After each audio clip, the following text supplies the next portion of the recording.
Internet चल रहा है आपका? आप अकेली चलता ही नहीं कब है। है इंटरनेट। ये बात सिर्फ इन्होंने नहीं की, ये बात कादिर पटेल ने भी ज़बरदस्त तरीके से की है। डिजिटल नेशनल नेशंस एक्ट पर पार्लियामेंट में बहस हुई, बहुत ही गर्मा गर्म बहस हुई। इस बिल पर तहफ़्फ़ुज़ात सामने आए और आदाद व शुमार ऐसे आए हैं जो कि बहुत ही स्टैगरिंग है। एक तरफ तो ये चीज़ है कि कब चल रहा है इंटरनेट और कितना ही चल रहा है, लेकिन दूसरी तरफ अब एक और आपको पहलू दिखाते हैं। देखिए, पाकिस्तान में फ्रीलांसर्स जो हैं, वो जो रजिस्टर्ड 23,20,000 तकरीबन फ्रीलांसर्स, हो सकता है नंबर ऊपर नीचे हो, इनमें से सिर्फ 38,000 के पास बैंक अकाउंट्स हैं। अब वफाकी वज़ीर ख़जाना मोहम्मद औरंगज़ेब की ज़ेर सदारत ये वज़ीर आज़म की IT बरामदात तहसीलात ज़र कमेटी का इजलास हुआ।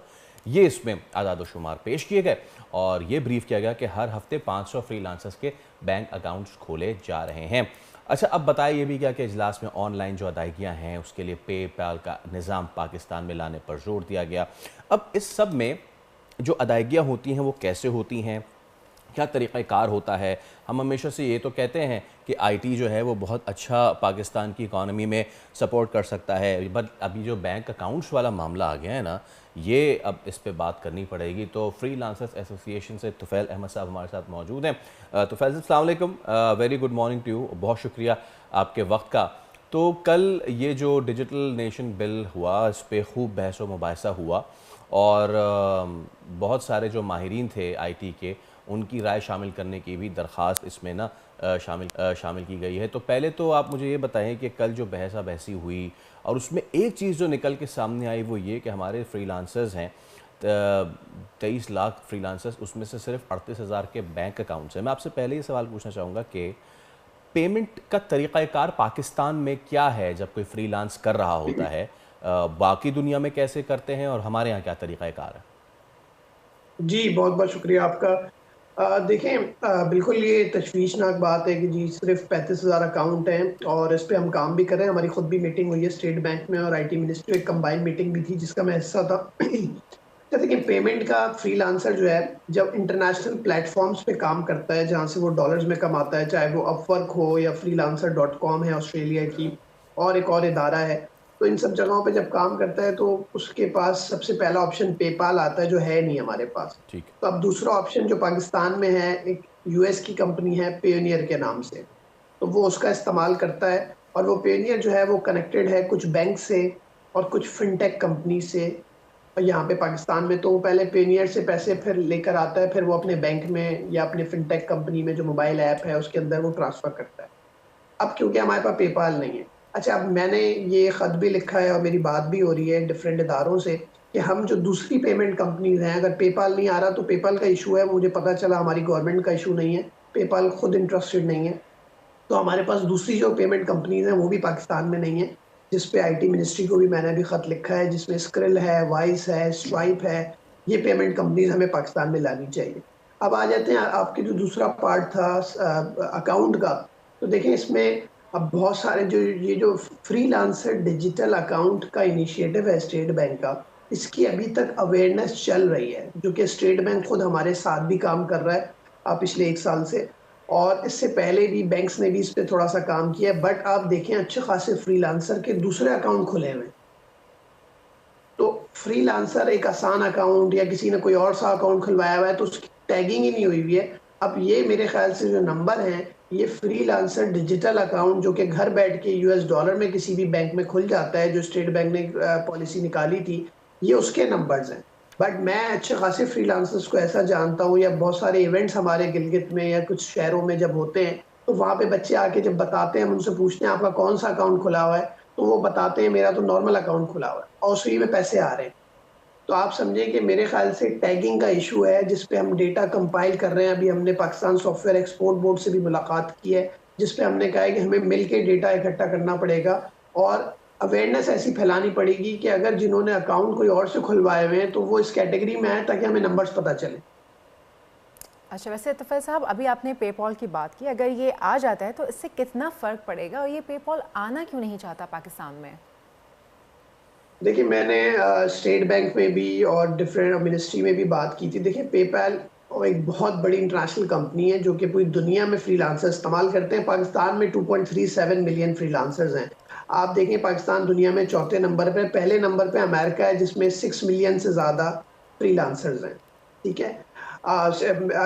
मेरे ख्याल से इससे भी बहुत ज़्यादा होंगे, से 53 मिलियन मेरे ख्याल से मैंने लास्ट देखा था, तो 60 मिलियन से ज़्यादा हो गए होंगे। फ्रीलांसर नंबर 1 पर है अमेरिका, और पूरी दुनिया में इस्तेमाल किया जाता है, फ्रीलांसर्स इस्तेमाल करते हैं पेपाल। अब पेपाल के अपने कंप्लायंस टर्म्स एंड कंडीशंस हैं, पेपाल के लिए मार्केट थोड़ी सी थिन है, हम समझते हैं बहुत बड़ी मार्केट है, और अभी भी हमारी गवर्नमेंट, हमारी मिनिस्ट्री, हमारा स्टेट बैंक उनसे अभी भी कोशिश कर रहा है। मैंने दोबारा रिक्वेस्ट की है कि उनसे दोबारा इनिशिएट की जाए कॉन्वर्सेशन, ताकि उनसे दोबारा हम राजी करेंगे किसी तरह से वो आए, बट वो अगर नहीं आते तो हम कोई ऑल्टरनेट निकालें, कि पूरी दुनिया में जब फ्रीलांसर इस्तेमाल कर रहे हैं उनसे उसको फ़ायदा होता है बहुत बड़ा।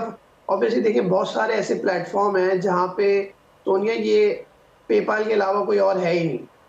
तो आप सोचें वहाँ पे फिर बच्चे क्या करते हैं कि अकाउंट कहीं और खुलाते हैं, दुनिया में दुबई में हो वॉलेट खुलवाते हैं, या पेपाल का अकाउंट जो है किसी और मुल्क से बनाते हैं। तो हमें ये सब रोकने के लिए कुछ इनिशिएटिव्स ऐसे करने पड़ेंगे कि वो पाकिस्तान में ही मौजूद हो या उसका अल्टरनेट मौजूद हो, ताकि कहीं और जाके अकाउंट ना खुलवाना पड़े। तो फैल साहब आपने इसको अच्छा सम अप किया है। अब जनाब चलिए फ़र्ज करते हैं पेपाल खुल गया, सब कुछ अच्छा हो गया, सब कुछ स्ट्रीमलाइन हो गया, लेकिन इंटरनेट नहीं चल रहा।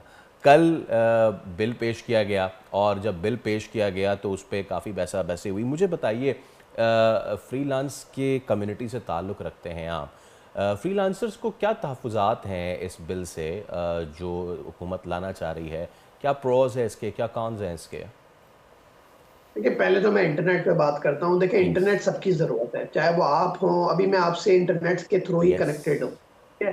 तो ये मेरी और आपकी भी ज़रूरत है, फिर एक फ्रीलांसर की ज़रूरत है, फिर एक राइडर की ज़रूरत है जो कि रोड पे खड़ा हुआ होता है, डिलीवरी का वेट करता है कि उसको मिले तो उसका घर चले। फिर सर्टेनली। एक कैब ड्राइवर को ज़रूरत है जो कि राइड लेने के लिए कहीं वेट करता है और उसका घर उसी से चलता है, उसके पास और कोई अल्टरनेट नहीं है और रोड पे खड़ा होके उसको मोबाइल डेटा इस्तेमाल करना होता है।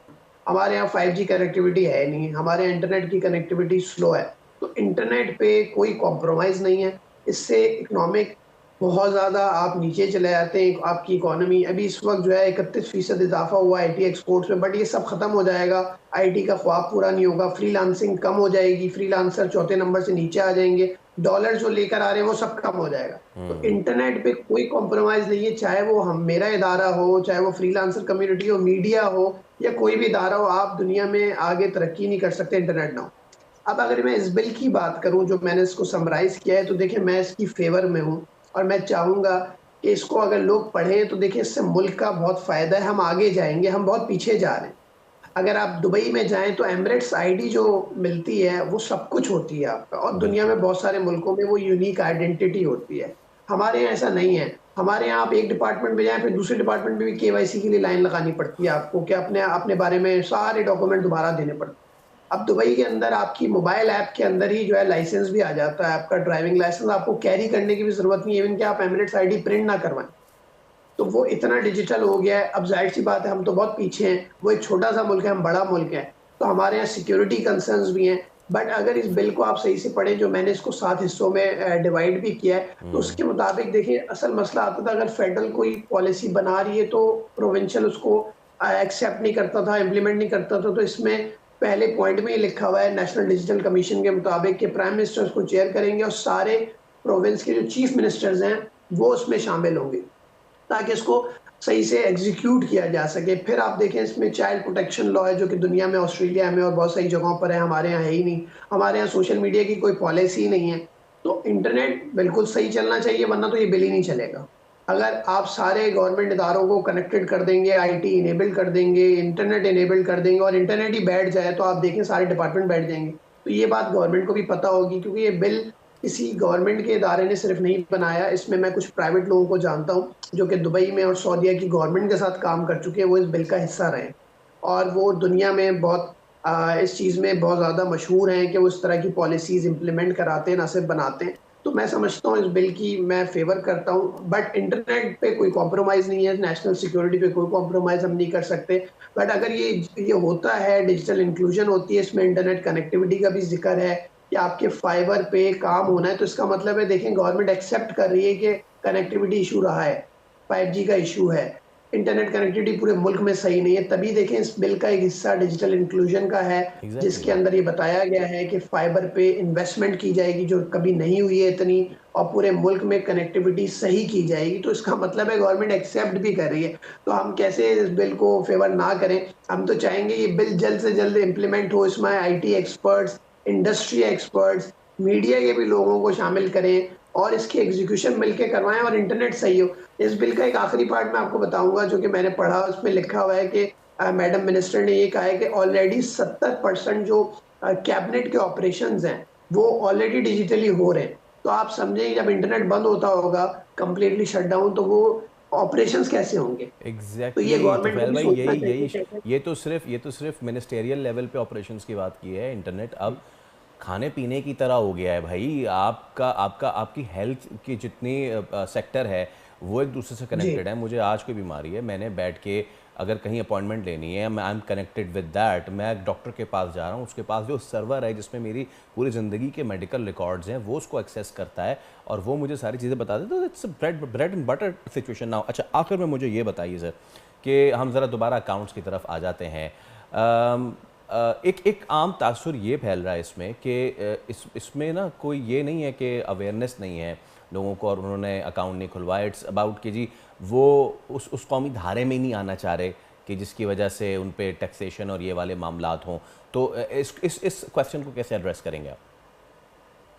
देखिए, मैं इस पे बिल्कुल काम कर रहा हूँ। मेरी अभी सारे स्टेक होल्डर से कंबाइन मीटिंग हुई है जिसमें मिनिस्ट्री ऑफ IT मिनिस्टर साहब भी थी, PSAP, स्टेट बैंक के डिप्टी गवर्नर, ये सारे लोग शामिल थे, जिस पे मैंने बिल्कुल आपने सही कहा, मैंने सबसे पहला पॉइंट ये किया है कि हमें ये बेनिफिट देना पड़ेगा एक बच्चा पाकिस्तान में पैसे क्यों लेकर आए, सबसे पहले। एग्जैक्टली। और उस पे उसको हम इंसेंटिवाइज करें कि वो पैसा जब लेकर आए तो उससे मुल्क को कितना फायदा हो रहा है, डॉलर्स को, तो हम बच्चे को भी कोई फायदा दें, पहली चीज। दूसरी चीज ये कि बैंक्स इस पे, कमर्शियल बैंक्स, फिनटेक जो यहाँ पर काम कर रहे हैं वो अभी बहुत कम है जो कि freelancer digital account US dollar में अकाउंट खोल रहे हैं। तो उसकी तादाद बढ़नी चाहिए, जो मैंने स्टेट बैंक से भी रिक्वेस्ट किया। अभी सिर्फ 3 से 4 बैंक है मैं समझता हूँ। अब देखें, बहुत सारी कम्युनिटीज वो एक स्पेसिफिक बैंक को इस्तेमाल करती हैं, बहुत सारे जो यूथ के ग्रुप्स हैं वो किसी और बैंक को इस्तेमाल करते हैं। उस बैंक में अगर US डॉलर में अकाउंट ही नहीं खुल रहा घर बैठ के, वो ब्रांच जाता ही नहीं है। तो आप देखिए, ये यस। नंबर बढ़ाने का सबसे पहला जो काम करना चाहिए वो ये कि बच्चों को ये बेनिफिट दिया जाए, इंसेंटिवाइज किया जाए कि अगर तुम $5 भी लेकर आ रहे हो, $50,000, तो मुल्क का कितना फायदा, उससे तुम्हें ये फायदे देंगे हम। और दूसरा कि मुल्क में इसकी जो बैंकिंग इकोसिस्टम है उसको और बढ़ाया जाए कि सारे बैंक ये ऑफर कर रहे हो कि आपका घर बैठ के अकाउंट खुलेगा। जैसे एक कमर्शियल बैंक है वो कहता है 5 मिनट में आपका घर बैठ के US डॉलर में अकाउंट खुल जाएगा, जी जी। और वो उसके पास बहुत सारे अकाउंट्स भी हैं। तो उसी तरह से मैं समझता हूँ जितने कमर्शियल बैंक हैं और जो नए डिजिटल बैंक आने वाले हैं यानी 5, कि इन सबको ये इनको बढ़ाया जाए। सहूलतें फराहम करनी चाहिए। I got you, thank you so much Tufail sahab. Tufail Ahmad हमारे साथ मौजूद। और जो खबर सामने आई कि अकाउंट्स का कुछ इशूज़ हैं, वो इशू अब ये है कि क्योंकि इतना आसान नहीं होता है ये अकाउंट खुलवाना, तो इस वजह से बहुत सारे इशूज़ आ रहे हैं। सो लेट्स सी, इसका इंकशाफ तो हो गया कि इशूज़ हैं, सॉल्व कौन करेगा? इश्यूज सॉल्व, यही तो असल बात है। और कब होंगे ये इश्यूज सॉल्व? सब्सक्राइब करें और बेल दबाएं ताकि कोई खबर रह न जाए।